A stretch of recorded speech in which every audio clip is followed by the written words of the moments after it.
Hello, my dear students of class 8. Today we are going to start with what a prism is. Now, as you can see in figure 5.8, a prism is given. A triangular prism is a piece of glass or any other transparent material that is bounded by two triangular surfaces and three rectangular surfaces. See, here is a triangle in the front and there is a triangle at the back, alright?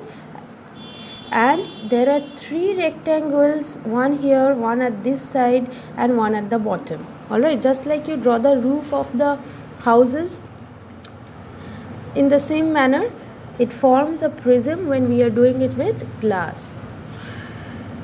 The rectangular surfaces are known as the refracting surfaces, and the angle between any two refracting surface is called the angle of the prism. Here the top part angle formed is known as the angle of the prism. Now in figure 5.9 you have the refraction through a prism, but in your higher classes in class 10 again it will be discussed with you in chapter light, so I am not going in detail for that in your class 8 standard.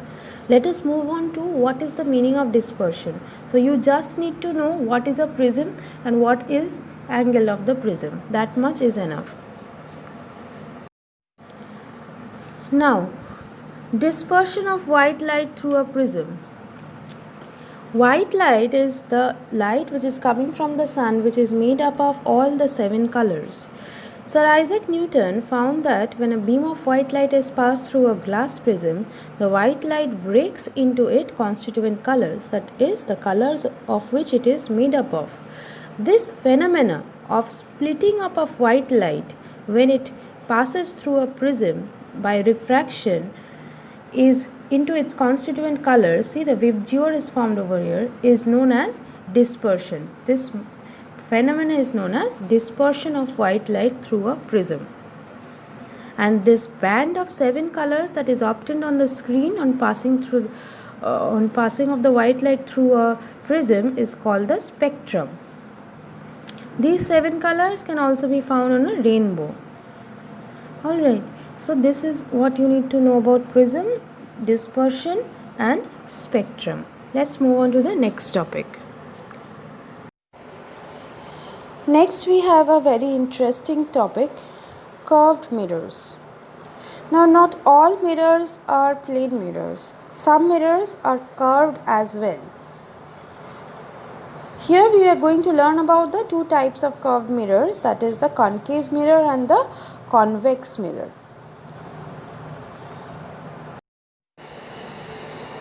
Concave mirrors are curved inwards. See in figure 5.11a, they are curved inwards.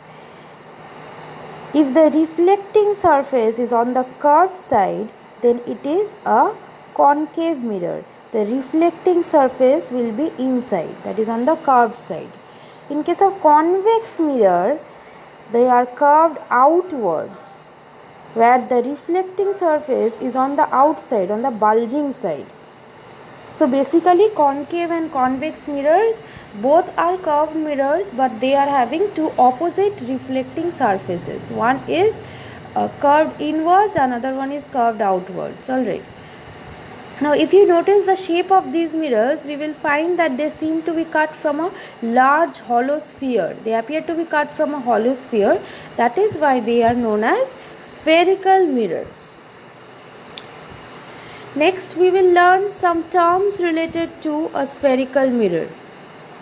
Light always gets reflected according to the laws of reflection, regardless of whether the reflection occurs off a flat surface or a curved surface. A few terms related to spherical mirrors are defined as follows. Pole. Now what is a pole? It is the geometrical center of the spherical mirror.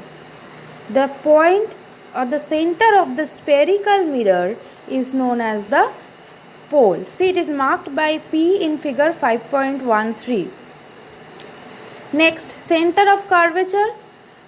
Center of curvature is the center of the hollow sphere of which the spherical mirror is a part. That means this hollow sphere that has been drawn here, this center of the hollow sphere, of which this part of the sphere,